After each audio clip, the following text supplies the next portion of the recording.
Welcome back to the channel, guys. I've got the crypto tax expert in Australia for you. I've got Adrian on the line here. It's an interview that you've all been waiting for such a long time. So I'm glad to have him today with us and sharing his time. So yeah, thanks again for joining us, Adrian. Thanks a lot, Jason. Thanks for having me on. No problems at all. So for the guys who don't know, Adrian has the company Crypto Tax Australia.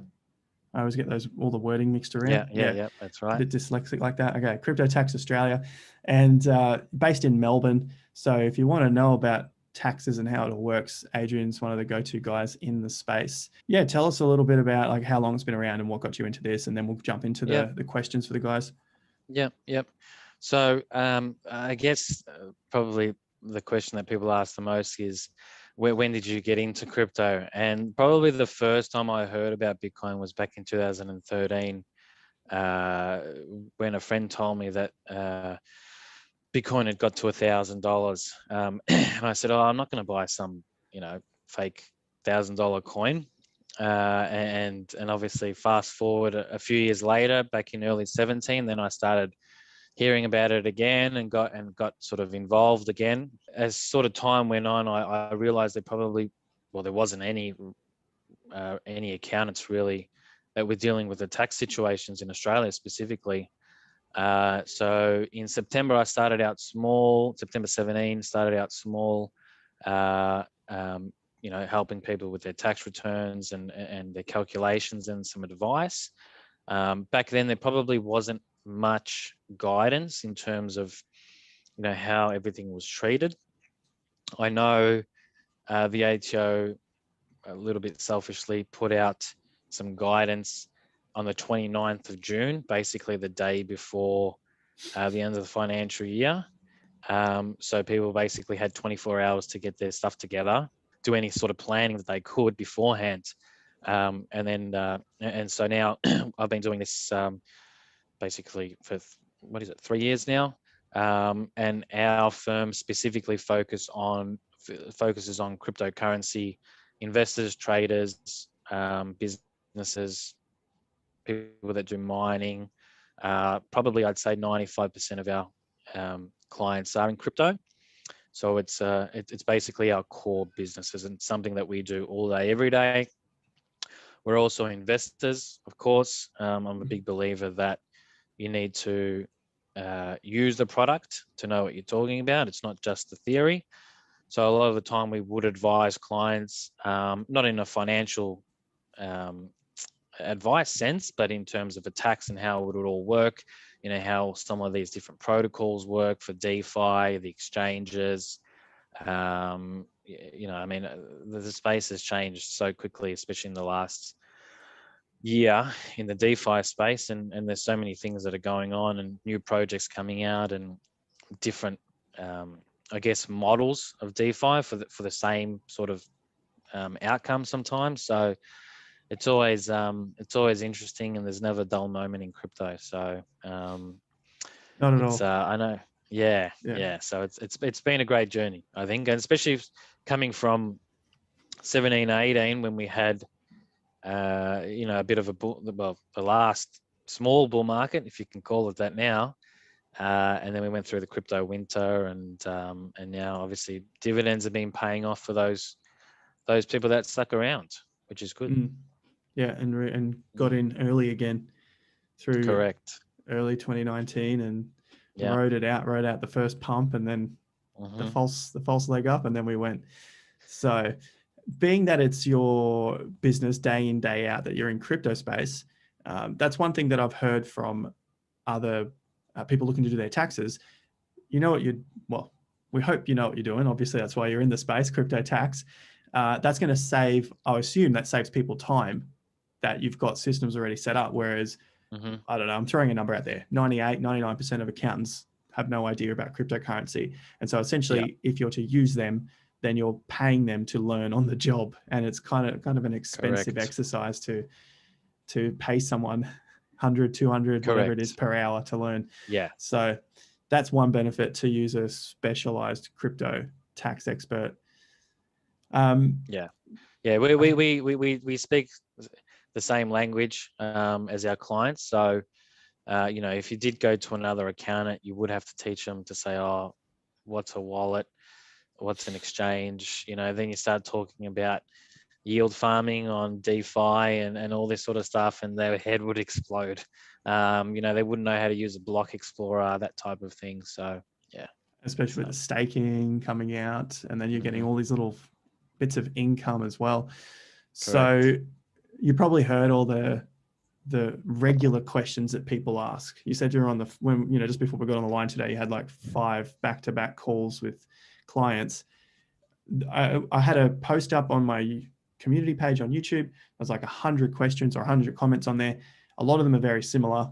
I assume you probably already know what the main things people ask. How do I not pay as much tax? What are the best ways to do that? Do you want to just hit us with a few of those Yeah. answers? So I probably want to clarify a few myths, and I want to go through them really quickly. One of the myths is, look, I don't have to pay tax until I cash out to Australian dollars. That's definitely not correct. It's all about when you make a trade in between a coin, regardless of if it's Australian, US, crypto, Bitcoin to Ethereum. Every single transaction is taxable, and that would include disposing your crypto for a personal asset. So let's just say, for example, I've held Bitcoin for a year. I then want to use some of my profits to pay for a subscription, or you can use Living Room or Satoshi to pay for bills or whatever. That's also a disposal as well. So that's probably the first myth. Disposable just means it's a taxable event, therefore has to be recorded, and then you have to pay tax on that as well as the product that you just bought. Yeah, correct. Yeah. So you would calculate what your normal gain is. So it's essentially a barter transaction. So you're receiving that product in the equivalent of Australian dollars of what you paid for it. So that's how you would work that out. I guess in terms of that's myth number 1. Yep, that's myth number 1. There's quite a few questions of that. So it doesn't matter what you're trading between. Australia says it's a taxable event. We'll get to some of the other things later, but that's myth number 1. And before we go a little bit further, the main thing that we talked about earlier was that this is obviously general advice. It's not specific to anyone. And there's just no way that we can give you specific advice in one video, especially when there could be thousands of people watching. So just that's the disclaimer on all of this. Yeah, I guess it just all depends on your personal circumstances. What your other income is, what your portfolio is like, what type of investor or trader are you, what's your family situation, what's your goals, that type of thing. It's really tailored in terms of what you should and shouldn't do from a tax perspective as well. So, yeah. All right. Myth 2. Number 2, a few myths. Things like staking, some people think that aren't taxable. So staking is really something that's considered similar to, say, interest or dividends. So that's the way the government treats it. Yeah. So from a tax perspective, so if, for example, you have, and I'm talking Australian here, if you have, say, shares in BHP, then you would get paid a dividend, and you'd need to declare that dividend in your tax return every year. So irrespective of whether or not you received the cash payment of the dividend or you received shares as a dividend reinvestment scheme. Okay.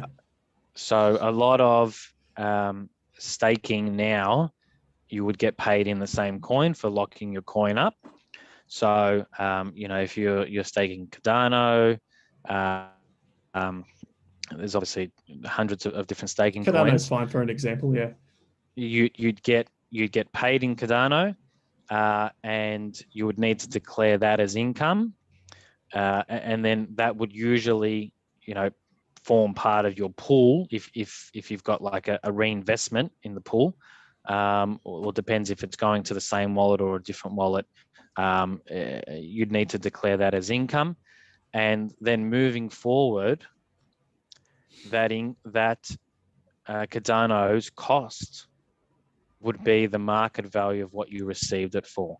So at the moment, I think Cardano is about $1.20 US, something around there, or it was. I know it was. I'm just thinking of that. So essentially, say you have 100 Cardano, just as an example, so people can get an idea of the numbers. You got 100 Cardano, it's about 5% per annum. You receive 5% or 5 ADA per year, but Cardano pays out on their epoch every 5 days. So 5 into 365. I don't know how many is that. Yeah, it's about 70 or something. 60. Yeah. So say it's 70.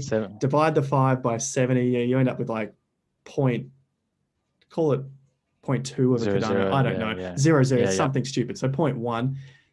Then you have to note how much Cardano was at that time that you received the 0.1 Cardano. So it's $1.10 or $1.20 at the moment. So what 0.1 of that is 12 cents. So then you're paying tax. If you get to that bracket, then you're paying tax on the 12 cents. So that happens every 5 days and you have to record that. Is that how? Correct. Yeah. Wow. Okay. Yeah, it is. Yeah. But you have software to do that. You do. That's right. Yeah. There's heaps of softwares out there now. I mean, I think I've got a couple on the channel too. It's like Coinly and CoinTracker or something like that. Yeah. There's some good ones and some bad ones. There's obviously some that do more than others. It just all depends on what your portfolio complexity is like. If you're really someone that would, just buys and holds, you probably don't need some complicated software to do all that sort of stuff. Again, none of the software are perfect. They don't do everything, but they will do 80% of the work for you. So, people sort of ask me, do you use spreadsheets? And we do sometimes for different purposes, but as a portfolio capital gains reconciliation, it's very difficult to keep that, especially when you've got multiple coins and multiple purchase dates and multiple sales. It's almost impossible. And the legwork to do that it's not worth it. You rather pay the software, $100 or $300, whatever level it is, to help you do that. It's not worth it. And the software is a tax deduction as well, because it's providing you assistance in preparing your tax affairs. So sure. So that was myth 2. I think we got there. Yeah. You still have to pay tax on anything that's income related from those cryptocurrencies. Staking, masternode rewards, interest earning, yield farming, anything of that nature. Correct. Was there a myth 3 or well, there's probably I can probably think of at least one more. Probably 2 actually. And I'll just try and remember both of them. One's the personal use asset. So a lot of people, especially on social media, circle this myth around. If you put less than $10,000 in, you don't have to pay tax in Australia. That's a complete. I think it's a bit of Chinese whispers what happened there. That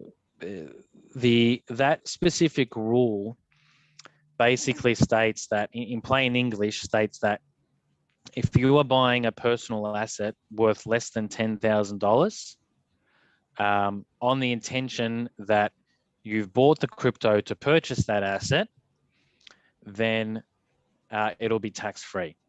So as an example, if you need to, let's say there's a subscription that you needed to buy, and the subscription only accepted Bitcoin as payment. So the only way that you can buy that subscription is if you sent Bitcoin for that payment, not Australian dollars or US dollars. That would be seen as a personal use. However, you need to, if you had held the crypto for a long period prior, you need to look at what your intention was for that crypto from the beginning. So let's say I bought Bitcoin a year ago, And then a year later, I said, okay, well, I'm going to buy, some subscription online, for instance. Initially, what your intention was to invest in Bitcoin. So if you wanted to buy that subscription, essentially, and I know this sounds a little bit orthodox, but you'd probably need to buy Bitcoin again and then immediately send it off to show that there was that intention of buying, of using Bitcoin to purchase that subscription. So that's just a little catch there as well.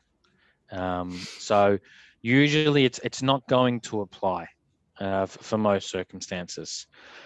One example where it may apply is where you would have something like, the crypto.com or a CoinJar card. Sure. Yep. There's a few cards. Others now. Yeah. What tends to happen, and some of them work a little bit differently, but sometimes what would happen is, let's say you've got a crypto.com card, you would send some Bitcoin to that crypto.com card. Sometimes, I can't remember if crypto.com do it, but it would either sell down the crypto into Aussie dollars, or sometimes I think it's Singapore dollars for crypto.com, and then you would use that to pay for things. So the only real reason to have that type of card is to spend it. You don't use, the intention of a crypto card is not to store your crypto. You would use something like an Exodus or a Ledger or a Trezor or something like that to store the crypto. So in that example, let's say you transferred $1,000 of Bitcoin, and then there was $1,000 that was stored in this card, and every time you make a purchase, it sells the crypto or the Bitcoin in there. Okay, in that example, it's probably going to be seen as more personal use, because your intention became from when you sent it over to the card. Any fluctuation in the price would be ignored for capital gains purposes and be, capital gains exempt moving forward, if that makes sense. Is there a limit on how much then you send to the card? Say you want to buy something worth 50 grand or 20 grand. Yeah, I mean, it's got to be a little bit reasonable. I think 50 grand is probably excessive. So you couldn't buy yourself a car with that? You could, but again, if you've been holding that crypto for ages, when you move that Bitcoin into the card, that's when the sale is going to happen anyway. Oh, that's the taxable point there, and as long as Correct. It stays on. Could one way then be every time you buy cryptocurrency, you transfer it to the card because your intention is to spend it, and then you could hold it on the card for a year? Yeah, you'd probably need to be spending it fairly regularly. I wouldn't be holding it on the card for 2 years, because it's not really being used as a personal asset. Yeah. So it's just being, the ATO always comes back to what would a reasonable person do? And that's what you've got to ask yourself in that instance. It's goddamn ATO.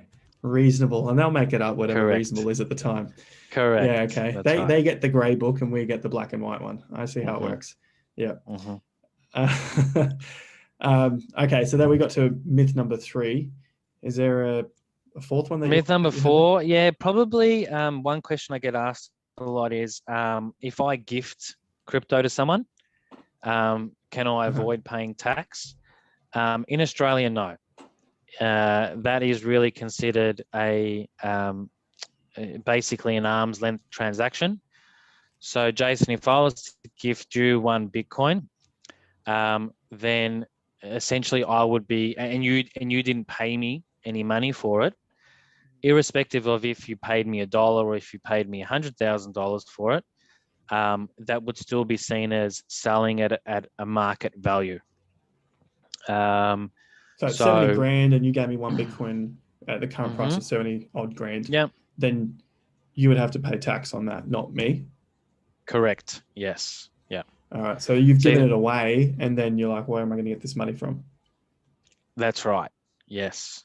Gifting only really works if it's to family members. If you keep it within the family, Is there a you limit on might. that then? No, there's no limit. No, there's no limit. But again, there's going to be the tax to pay. If you're sitting on a big unrealized gain of $500,000 and you just gift that to your brother, you're going to What have about to to your pay tax. child? Like we have kids, and people want to give crypto to their kids to hold for 20 years or Yep, something. yep. Yeah, the tax Again, then, yeah. you'd still have to pay the tax. Yeah. Who at what point, and which tax return do you look at? Which year? So it'll be in the year that it happened. Look, Oh, ideally, I okay. like to go back to audit trail. So if you were to gift that to a family member, you'd want to see some sort of on-chain transaction to verify and go back and show and say, well, look, this is the transaction when I transferred it from, my wallet to my son's wallet or my daughter's wallet, whatever it might be. That is when the taxable point happened. All right. So I buy one ETH for 2,000 Aussie dollars, Mm-hmm. transfer it straight away to a wallet that I set up for my daughter. And then when Mm-hmm. she's 18 or 20, I can give her the card or the wallet, and there's no other Yep. tax to pay on that. Yeah, until she sells it. Yeah. Oh, so if she goes to spend it in 20 years' time and ETH's gone from 2 grand to 200 grand, then she has to pay tax on it then. Yes. Yeah. Yeah. All Yeah. right. Yeah. So yeah, that's just one thing to be aware of because that can catch people out a few times where especially when you're like a husband and wife, and I wouldn't recommend transferring crypto in between each other, and using the same wallet unless you've got some sort of agreements in place or if it's through like a family trust structure, because it can get complicated in terms of someone gifting it, another person buying it, and vice versa. And then when you've got using the same hardware wallet, well, whose Bitcoin is that one and whose Ethereum is that one, and it gets really messy, and you don't want to. Yeah, Yeah, yeah. totally. I can see that happening. Um, I mean, look, we can move on to some other questions, especially around like what's the best way to structure yourself. Yeah, because I was just thinking about all of that transfers going on there. Oh yeah, so structuring yourself, and then also if you find yourself in this situation now, so something that you could do to make things the best way possible. And then the other question is, well, if most people find themselves in the position where they've just sort of gone out and bought crypto now, no structures in their personal name, no plan.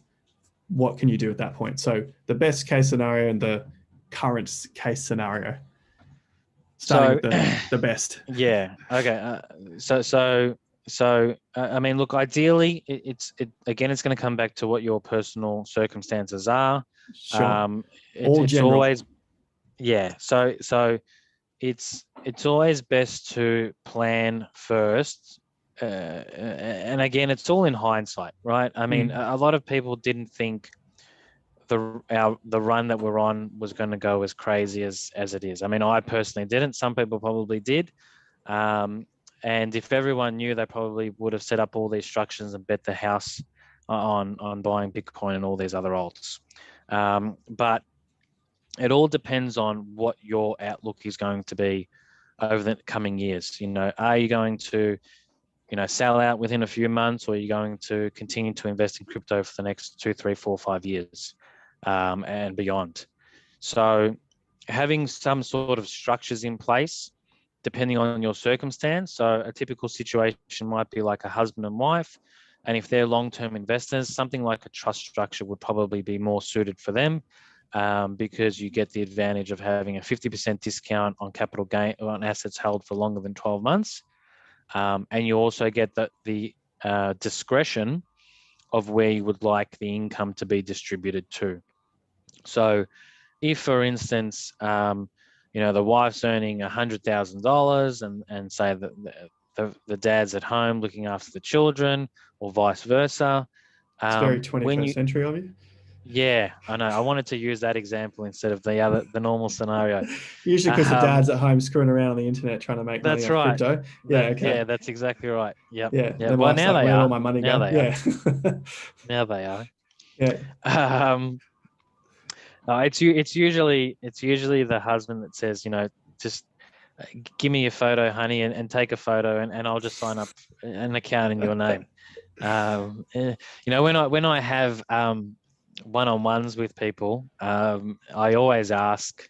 It is a very male-dominated industry, but I do always ask the girlfriend or the wife, do you know if something happens, touch wood, do you know what to do?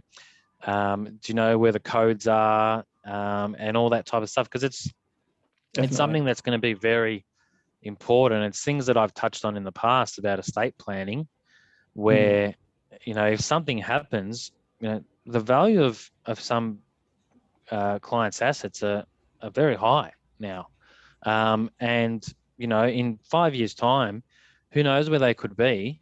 And if you don't obviously have backups and private keys, and your spouse doesn't know what's going on, something happens to you, you obviously want to leave that wealth to your um, To your family, of to course. to your family. Mm. um, so I mean, we're sort of working through different solutions at the moment. Over the coming months, it's on the agenda list of trying to help clients in that area as well, because I think that's going to be a lot more important moving forward.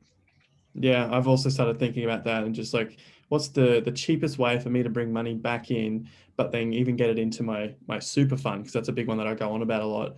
Because Hmm. the super fund they can access. If something happens to me, they can access it.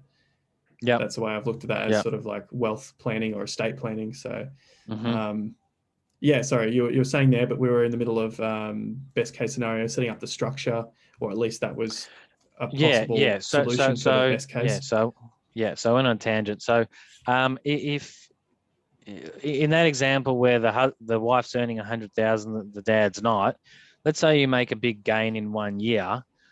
With a trust structure, you're able to distribute the profit in a percentage term or in a dollar value term of where it should be allocated to in relation to the tax brackets of that individual. So, let's say you make a profit of, let's say, 300,000. Now, in Australia, the highest tax bracket is 180. So anything over that, you're taxed at a big 47% tax rate. So it's always best to try and, if possible, keep your income below that level. Um, so in that example, if you've made 300, the wife's already on 100, you would probably distribute $100,000 to the wife and $200,000 to the husband. So they'd both be on the $200,000 mark. I know it's a little bit over the 180. Hmm. In comparison to, say, having the wife already on 100, she earns 300,000, which gives her a total income of 400. That would mean that 200 grand of the or 220,000 of the gain would be taxed at that highest margin rate at 47%. Mm. So in Australia, we have that progressive tax system where the first 20 grand is tax free, essentially. Yeah. $20,000 to 45,000 is 19% tax rate. 19 to 120 is at 34, 37, and then you get to 47,000. So, between that dollar and 180, there's a huge tax saving if you can spread the income around. And that's why trusts have traditionally been used for investment assets and that purpose. That's a discretionary trust. Correct. Yeah. Yeah. Sometimes it's also called a family trust in Family some trust. instances. Yeah. Yeah. You don't need to set that up underneath a company, or it always is set up underneath a company structure. It's like you're a Um, trustee of the company. Yeah. Yeah. Yeah, so you would always, and every lawyer or solicitor would tell you this, to always have something, a company as a trustee. Um, and the reasons, there's for crypto, I specifically think it's good because, one, it gives you the separation of assets between the company as trustee for the trust And Mhm. you personally, a lot of exchanges will only allow you to open up a trust if you have a corporate trustee Yeah. as well. And it's also obviously for asset protection purposes.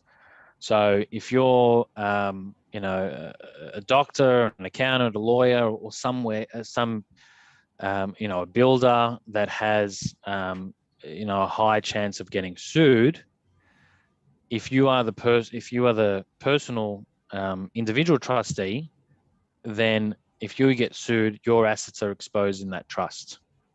So that's why it's always better off. Yes, the cost is a little bit higher. It's an extra $8,000, $9,000. It's still a tax deduction, but in the long run, obviously when you're dealing with the gains of crypto, it's a bit of a drop in the ocean to make sure that it's all set up correctly from the beginning. Yeah. And that's why this is very general information. And it just depends on the person and how much they're looking to invest. So, looking at crypto and the potential to earn 10 times your money or 100 times your money, depending on if you were, I wouldn't say smart, but if you got it early in 2019 or 2020, and you're giving me an example, say people putting 10 grand into Theta and now it's close to Mm, a million, yeah. then that might be a good use case for a structure like this. However, if you're Hmm. someone getting in early 2021, January, February, you're throwing in $1,000, $5,000, $10,000 now, then that structure might not be so beneficial. Um, Depends, obviously. If you're getting into some altcoins that are 10 million market cap and they go to a billion market cap and you're throwing, I don't know, 10 grand into that, then sure. But if you're just buying the majors, Bitcoin, Ethereum, we probably don't think they're going to do 100x from this point. mm, um, I guess it depends on your time horizon too. Sure. Okay. Good point. Because, and it also depends again on your other income. Because if you're having that type of structure, then you still can distribute, even if you make 100 grand, let's just say, you can still distribute that profit where it needs to go instead of having it in your personal name. Because, you know, a lot of times clients would also always come to me after the fact and say, hey, I've got all this money, I've invested in my personal name, like the Theta, you put 10 grand in and it's worth, $750,000, I think. And there's not really much you can do 2 years down the track. So again, it depends on your time horizon. Yeah. Yeah. All right. Maybe in that case, then you just ride the wave up and ride it down and just pay yourself an income from it. Sell off 80 grand a year or whatever tax bracket you want to fall under and Yep. just call it a day, pay you 35%, Mm-hmm. vary whatever it is. Okay. So then with the company structure, it's something around, we'll just talking about that as well. 25% you would pay in the company. And once that's paid tax, so Yep. you make 100 grand, you pay your 25% because that's the tax rate for companies. Yep. Now you've got 75 grand. If you distribute that to yourselves personally, you then have to pay tax on that again to your as income. Yeah. So I'll go back a step. So company structures primarily are used for more short-term trading portfolios. And when I Okay. say short-term, I'm talking about less than 12-month investments. Um, Companies don't receive the 50% discount on capital gains, irrespective of how long you've held them for. So if you bought Bitcoin for 1,000 and now it's 10 grand, and you've held it for 5 years, and you've made $9,000, you'd still pay 25% tax rate. Now the 25% comes in to effect 1st of July this year. This financial year that we're in, 2021, it's at 26, I think it is, 26%. We're not going to notice too much difference. A Yeah. percent here and there. Yeah. Yeah. Yeah. Primarily, a company is used for short-term trading. So that would really be used for, short-term alt trades, yield farming, even things like providing liquidity, getting interest on stable coins, that type of thing would be most beneficial in a company structure in comparison to your personal name, which you're probably going to be paying I would say a minimum of 34% tax, or 34.5 on your personal return. So, Binance, FTX have got US dollar lending. Sometimes you can get between 10 and 30%. If you've got some money in there and you're getting an interest yielding, it's better off having that in a company. I've even been saying to clients that when you're taking some profits, perhaps put it in some of these stable coins to earn yields, because that would be, I guess, your profit taking, and then leave it in the stable coin, and when the tax is due, you pay the tax with the US dollars. You don't have to pull it out into Australian dollars. You might as well keep it in some sort of stable coin, and earn a yield. The only downfall for that is obviously there's the US dollar and the AU dollar exchange rate, which is a small risk there, but it's obviously not as volatile as keeping it in, Sure. something like Bitcoin or other alts. Yeah. And then we've also got that one. I've only seen that one minor option of true Aussie dollar on crypto.com, so you can buy that and stake it over there. I don't know if you've seen that. Yeah, I think it's Celsius. Yeah. Celsius has that now.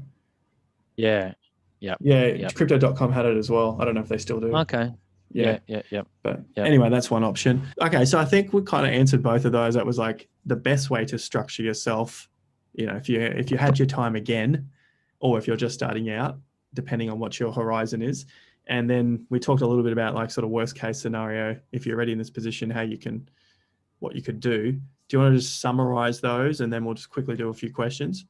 I probably let me go back a minute, because I think I probably missed something. So, there's a lot we can miss in this one. Yeah, I know. I'll give you an example of what I did for a client a few weeks ago. So they'd been a client for a few years. I think they lost money in the 18 or 19 year, and they went full-time crypto at the start of July 2020. And I think to date, probably in February, I think they had made about 250 grand by doing yield farming and speculative alts and that type of thing. Now, that would mean that he's already in the highest tax bracket. And based on his circumstances, he's really classified as a trader for tax purposes because of the nature of what he's doing. So automatically, irrespective of what he does, his taxable income for the financial year is going to be 250,000. So what we talked about was it might be better off to move some of those assets, or at least half of those assets. I think you probably will do the full amount into the company to then continue trading and doing, the yield farming and the speculative alts and that type of thing, to be capped at that 25% tax bracket. Because at the moment, if he makes another $100,000 between now and June, that's going to be taxed at 47% straight off the bat. So that's an example where you can do it sort of halfway through the year, if you're already at that peak. And he trades crypto full time. He's in a lot of private groups, a lot of private groups where you need a certain amount of coins to get into pre-ICO type coins. So he's got some very good opportunities. So in that example, it's obviously helped him immensely. So, all right. And then going back to the structure point of view, as a company, then we set up what's called a trust structure underneath, which then gives him again more flexibility on where he wants the profits to go, because he's got a wife and he'd like to distribute the profits to her later on. So. Yeah, sometimes it gets complex like that, but it's just talking through examples with clients on how it can work for you. Yeah, and that's what you do with the consultations. Yeah. All right, I'll have a link to that in the description down below. I think it's 10% off 10% off for Yeah, their for new clients. for Yeah. new clients tax return Yeah. So any initial preparation work that preparation. needs to be done. Yeah. Yeah. Yeah, It's but you 10% got to off. use Yeah. that link down below for the viewers of this channel. Yeah, Correct. Yep. cool. Thank you for that. All right, we got through pretty much a large bulk of most of the questions I could think of. I've read through them and pretty much answers a lot of the people's questions here. People sort of like, how do we report our investments? When is a capital gain because you spend Bitcoin? We've talked about things like that. Tax rates on crypto, it's the same. We talked about companies and personal tax rates. So for tax purposes, what's the difference between crypto investing and trading? We also talked about that in terms of the structures, correct? Yeah. So one question is, how do I be considered a trader or investor? It's not a one. It's not a tick box where, if you do 500 trades, you're a trader. It's really looking at your overall circumstances, in terms of, how regular are you, how much money is invested, what sort of training, what's your experience, do you have entry and exit points in terms of your trading. Just because you bought, I don't know, let's just say Theta, for instance, two months ago, and then you sold it for a nice healthy profit today, doesn't mean that you were trading that. A trader would normally look at a price target they want to get into, and then set, sort of sell orders or stagger their buyers out. That is more of a trader. And it all, I guess, it depends on the exchange you're using and that type of thing as well. So, what other income have you got? How much time are you spending? Because traditionally, crypto, you do a lot more crypto trades in crypto than you would in the traditional market. You don't do 500 trades or 300, 200 trades on ComSec normally. Where in crypto it's very normal to do that. So it's just just so much faster paced. I think the smaller percentage in and out helps make those, I wouldn't say irrational, but those quick decisions over and over again. You're only paying 0.5% or less to make a $10 trade or $100 trade, $1,000. Whereas, bloody ComSec stabs you with 20 bucks every time. Yeah, they do. Yeah. Yes. Yeah. So, okay. I think we got through it's not the bulk instant either. At ComSec. I think there used to be T3. I don't even know if it is like that anymore. I thought you could still get it. Yeah. Oh. I mean, crypto is 24/7 too. So, the market never sleeps. So. Oh, right. Yeah. I'm thinking, if you're just trading within hours that they're open, you can do it at market. But yeah, if it's after hours, I guess you got to wait for the open. People who are watching to this point, let us know what you thought, comments, questions down below. Like the video up if you found some value from it. Subscribe to the channel. Plenty more of this coming out. And for the guys in the membership or in the Investor Accelerator membership, which you can find a link to in the description down below, Adrian will show his face in the group every now and then, help out with a few questions here and there. Yep. Yeah, just to steer people in the right direction. It's, for sure. It's not financial advice. He's not here to answer your questions all day long, but for the guys there, we can do a little bit here and there closer to tax time. So that's the added benefit for the guys in the group as well. So thank you very much, mate. No problem at all. Any last words? I'd probably say one thing. How did I know you're going to say yes? I think people do get caught up in tax a lot. But remember, the saying goes, you don't go broke taking profit. And sometimes it's better to take the money and run, pay the tax and be happy than, I mean, I don't want to be put the video on a downer here, but you look at 17, 18. A lot of people got in at certain times and wanted to hold for that 1 year period, and by the time that came around, the coin was in a major loss. So it's really about trying to be smart about what you're doing in terms of in the investing side as much as it is tax. because you don't want to throw away those gains just for tax reasons. A client spoke to me 2 weeks ago and said, you know, I didn't want to sell. I needed to wait like another 2 months because to get a 50% discount. I think this was on Aave when it went from 550 to 300. And he said, look, I lost 100 grand in 2 days, which would have paid for the tax twice over. So don't get caught up in the tax. I mean, I personally sold some coins in January, February that I bought in August, which didn't fulfill the 12-month discount. But I knew when things went a little bit parabolic, and I think it was probably near the two Bitcoin peaks. The peaks, yeah. There was time to take some profit.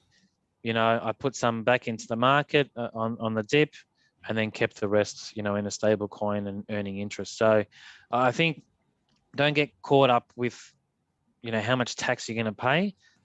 If you do take profits, take some out and keep it aside for tax as well. So that's just, you don't want to get caught with your pants down sometimes, you know, in a year's time having to pay the tax and you haven't got the money there. So that's a real big one. Totally. And I think we've only really scratched the surface of all of this. There's plenty of other ways people could do it. We even off camera, we're just talking about this whole nomad thing and offshore and all this sort of stuff, which is not like your specialty thing. It's already deep enough just trying to do crypto and tax in Australia, especially because it's so new with all of the gray areas from the government and the ATO. But we're pretty much not limited to this. We'll leave it on a positive note that there are expanding ideas out there. And I think I'll get into those later in some other videos, maybe with some guys who are in that nomad offshore space. Yep. Cool. Yep. Beautiful. All right. Thanks again for joining us, mate. We'll catch you in the group, and I'm sure we'll do another video shorter than this. Yeah. Getting closer to tax time or just after tax time. So yeah, if you want to check out Adrian or you want to talk to him about tax, link down below. They just email you, I think, or go to your website and just fill in a form there. Yep. Yeah. Perfect. Yep. Perfect. All right, guys. Thanks again, mate. Thanks a lot. Thanks Cheers. again. All right. Catch everyone next time. Bye-bye. And until then, have more fun, get more done. Cheers. Peace out.